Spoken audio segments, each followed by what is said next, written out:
사도행전 24장 우리 한 절씩 교독하도록 하시겠습니다.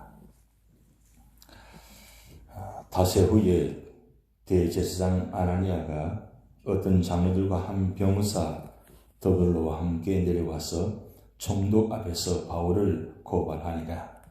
바울을 부름에 더블로가 고발하여 이르되 벨리스 각하여 우리가 당신을 힘입어 태평을 누리고 또 이 민족이 당신의 선견으로 말미암아 여러 가지로 개선된 것을 우리가 어느 모양으로나 어느 곳에서나 크게 감사하나이다.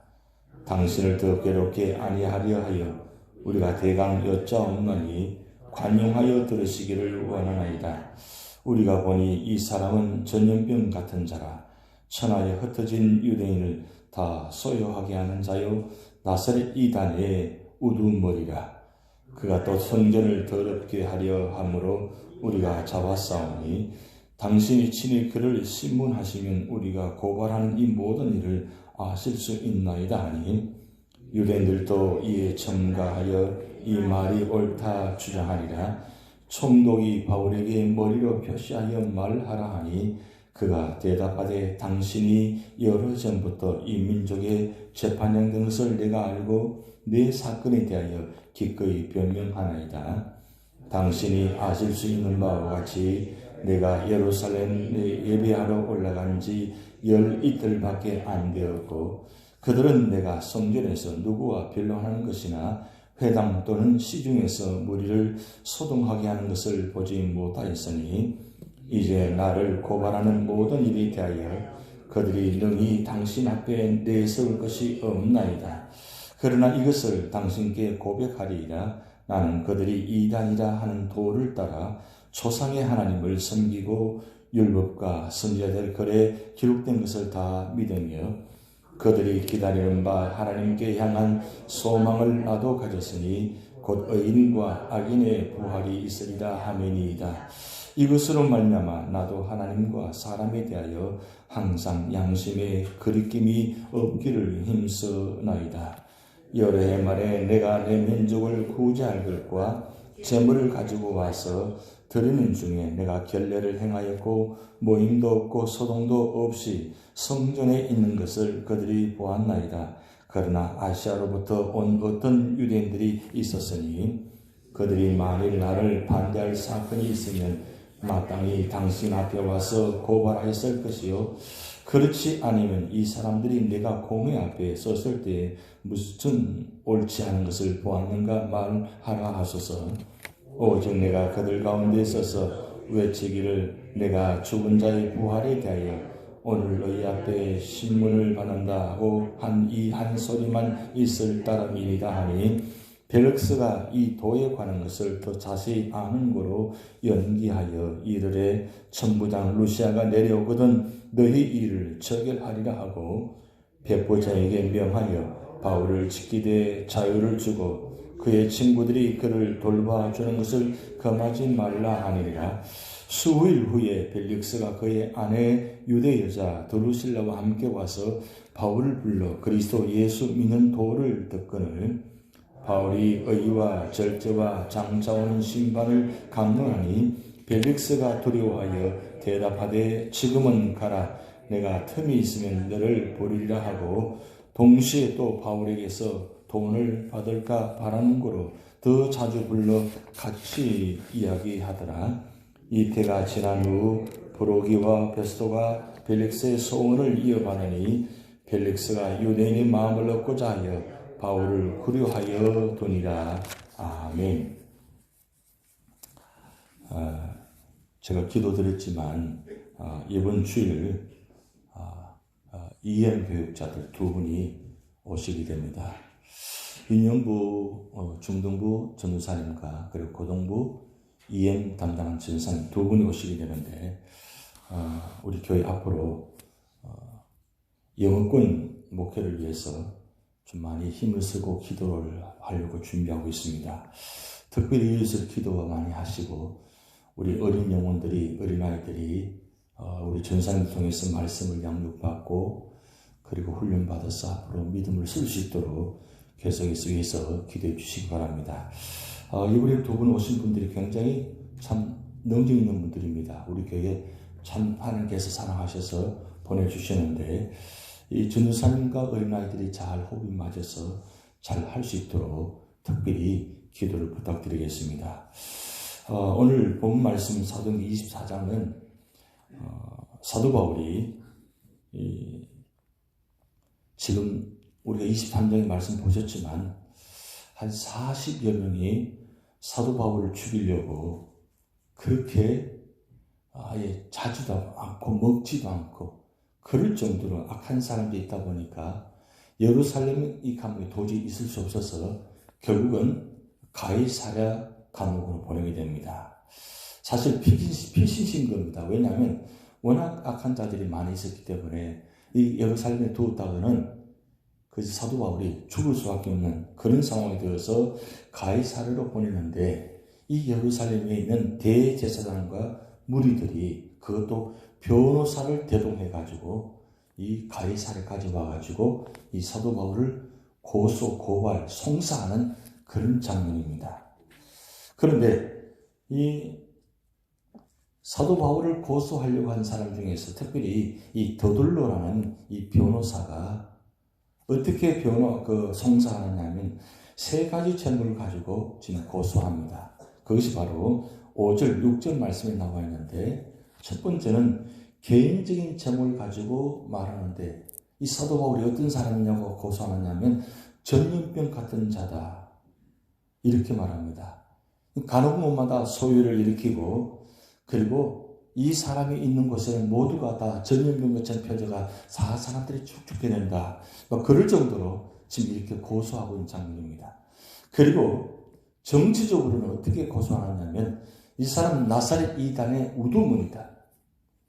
그래서 한마디로 말하면 종교적으로는 내란 음모적인 죄를 고소한다는 뜻입니다. 사실은 정치적으로는 굉장히 중요한 부분인데 사실 이때 로마가 이 이스라엘 유다를 통치할 때는 종교에 일반적으로 자유를 주었습니다. 왜냐하면 각 자유를 각 나라에 가면 로마가 통치할 때는 그 종교마저도 통치하는 것이 아니라 자유를 두어서 각자가 그래서 자연스럽게 하게 만들었는데 근데 문제는 종교의 자유를 두었지만 만약에 폭동이나 밀란이 일어나면 굉장히 문제가 되기 때문에 이 더둘로라는 변호사가 뭐라고 고소하냐면 이 종교적인 문제를 끝내지 않고 이 바울 사도가 가는 곳마다 내란 음모죄를 일으켜가지고 폭동을 일으키는 사람입니다. 이렇게까지 지금 고소하는 장면입니다. 그리고 세 번째로는 종교적인 재물을 가지고 드러내는데 이 사람은 성전을 더럽게 하는 사람들이다. 이 사람이 있으면 성전이 무너진다. 그러니까 사실은 말도 안 되는 이야기죠. 말도 안 되는 이야기 가지고 지금 이 총독에게 이 더둘로 변호사가 고소, 고발, 송사하고 있는 장면입니다. 그럴 때에 사도 바울이 하는 행동이 참 중요합니다. 굉장히 대단하게 고소하고 고발하고 송사하고 변호사를 대동해가지고 굉장히 하는 것 같지만 사실은 가만히 들여다보면 다 이 세 가지 다 제목들이 다 거짓말이에요. 사실 말도 안 되는 이야기예요.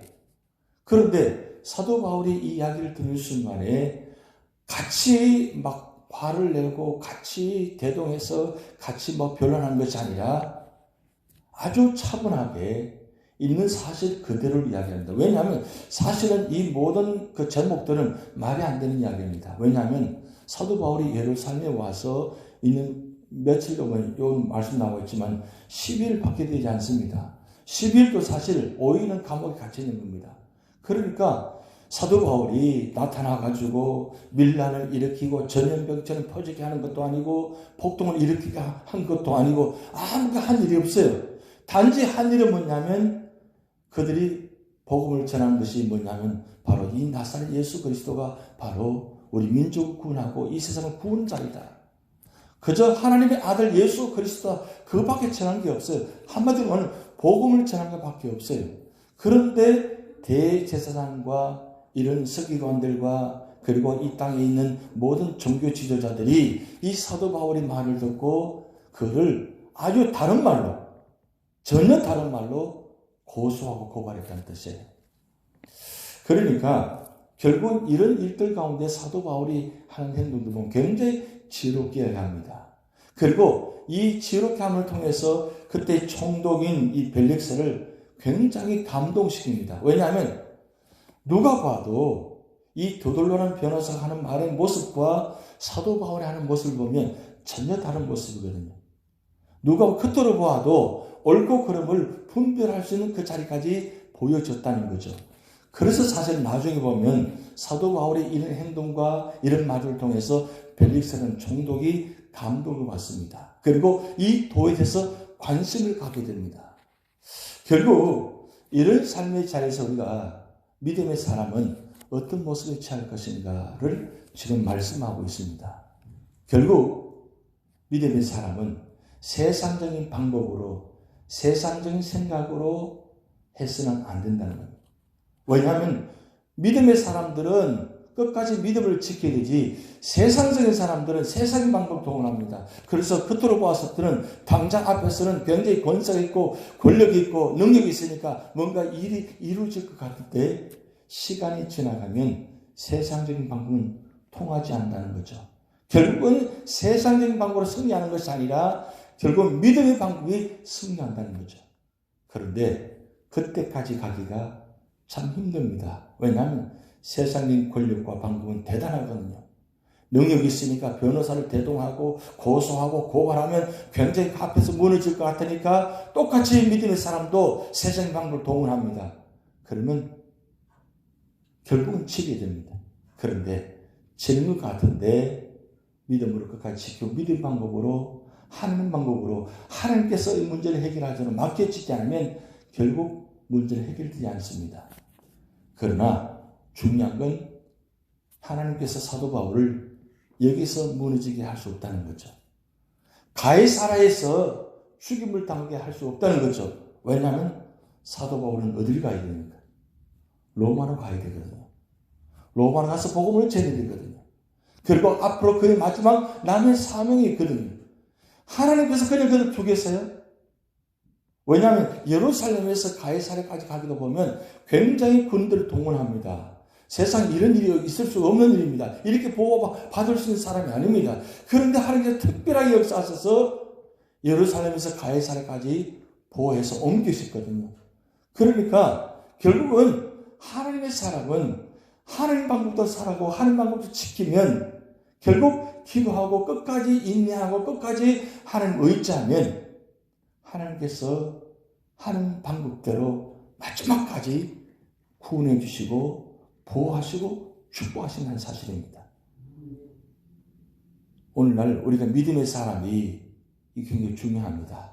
믿음의 사람은 언제나 사도 바울처럼 끝까지 믿음을 잘 지키고 믿을 방법을 할 때 하나님께서 말씀하시고 보호하시고 구원해 주신다는 사실. 그래서 오늘도 여러분 삶의 자리에 어떤 삶의 모습이 있다 하더라도 하나님 방법대로 사시기 바랍니다. 말씀대로 사시기 바랍니다. 그리고 모욕을 당하고 핍박을 당하고 위험 앞에 있다 할지라도 끝까지 기도의 자리를 지키시기 바랍니다. 말씀 앞에 있기 바랍니다. 그러면 하나님께서 그 말씀을 통해서 그리고 그 말씀을 통해서 인도하시고 성령을 통해서 인도하셔서 끝까지 우리 삶의 자리를 하나님 방법대로 하나님 뜻대로 그래서 그 사람을 하나님 뜻대로 사용되어지도록 그리고 그 사명이 감당되어지도록 하나님께서 역사하실 줄 믿습니다. 다 같이 기도하시겠습니다. 하늘에 계신 우리 아버지여 이름이 거룩히 여김을 받으시오며 나라의 마옵시며 뜻이 하늘에서 이룬 것 같이 땅에서도 이루어지이다. 오늘날 우리에게 일용할 양식을 주옵시고 우리가 우리에게 죄진 자를 사하여 준 것 같이 우리 죄를 사하여 주옵시고 우리를 시험에 들게 하지 마옵시고 다만 악에서 구하옵소서. 대개 나라와 권세와 영광이 아버지께 영원히 있사옵나이다. 아멘.